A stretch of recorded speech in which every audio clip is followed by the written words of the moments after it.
পশ্চিমবঙ্গের আমার সকল প্রিয় ভাই এবং বোনেরা, আপনাদের সকলকে আমার নমস্কার জানাই।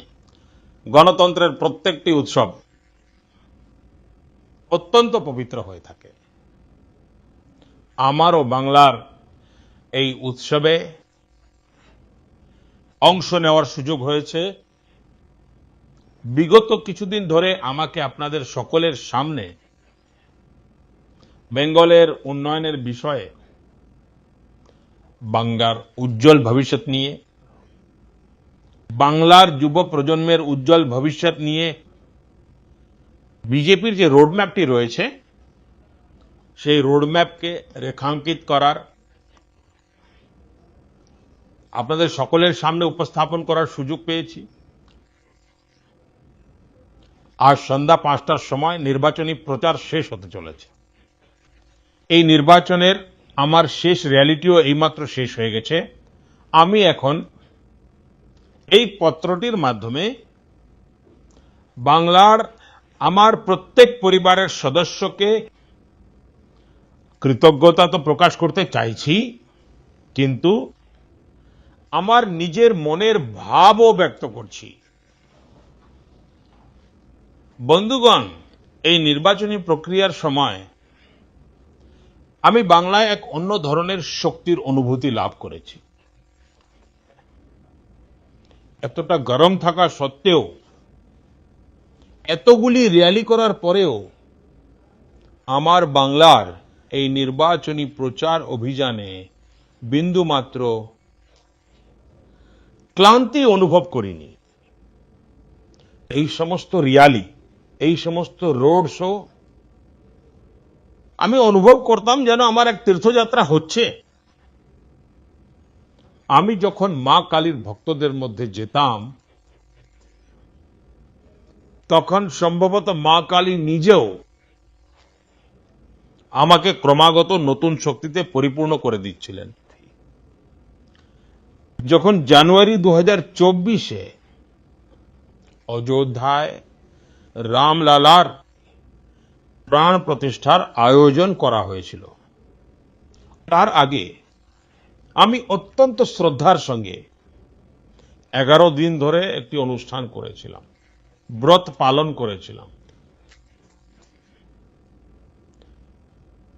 আমার এমনটা অনুভব হয় যে সেই সময় প্রভু শ্রী রামচন্দ্র আমাকে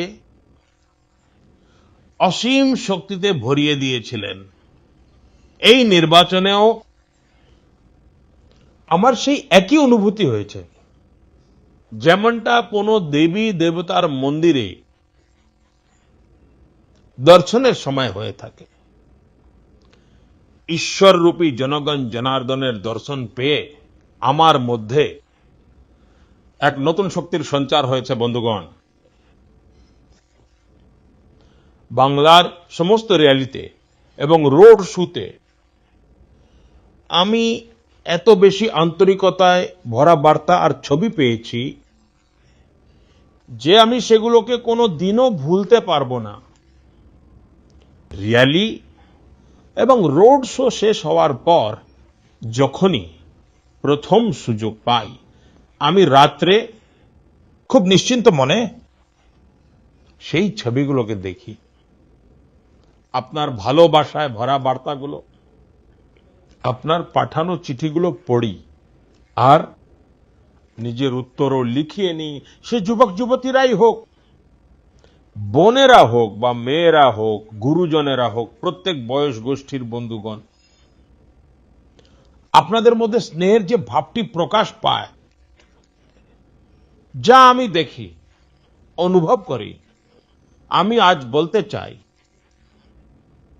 এই আপনার ভালোবাসা, আপনার আশীর্বাদ আমার জীবনের আসল মূলধন। বন্ধুগণ, এই নির্বাচনের সময় আমি এটাও দেখেছি যে বাংলার যুব সমাজই হোক বা মহিলারা হোক, কৃষক হোক বা শ্রমিক হোক, প্রত্যেকেই বাংলার উজ্জ্বল ভবিষ্যতের জন্য, এক উন্নত বা বিকশিত বাংলার জন্য কতটা অধীর, কতটা আতুর। বাংলার যুব সমাজ এখন ভবিষ্যতের দিকে এগিয়ে যাওয়ার জন্য একটি উন্মুক্ত প্রাঙ্গণ চায়। আমাদের বেঙ্গলের কন্যারা তারা মুক্ত আকাশ চায় এবং তারা সুরক্ষা চায়। বাংলার প্রত্যেকটি নাগরিক, প্রত্যেকটি পরিবার একটি মাত্র সংকল্পের সাথে এগিয়ে চলেছে। আর সেই সংকল্পটি হলো এখন পরিবর্তন করেই ছাড়তে হবে। এই পরিবর্তন এখন বাংলার জনসাধারণের সংকল্প হয়ে উঠেছে। সাধারণ মানুষ এটাই বলছে। অনেক ভয় দেখিয়েছেন, অনেক হয়েছে। এখন আর ভয় নয়, এখন ভরসা চাই। এখন ভারতীয় জনতা পার্টিকে চাই বন্ধুগণ। বেঙ্গলের সেবা করা, বাংলাকে সুরক্ষিত রাখা, এটা আমার পরম দায়িত্ব। বাংলার সামনে উপস্থিত হওয়া প্রত্যেকটি কঠিন পরিস্থিতিকে সুযোগে পরিণত করা, এটা আমার ভাগ্যের মধ্যেও আছে এবং এটা আমার দায়িত্বও বটে। আমি আমার এই গুরু দায়িত্ব থেকে কখনোই পিছু হটব না।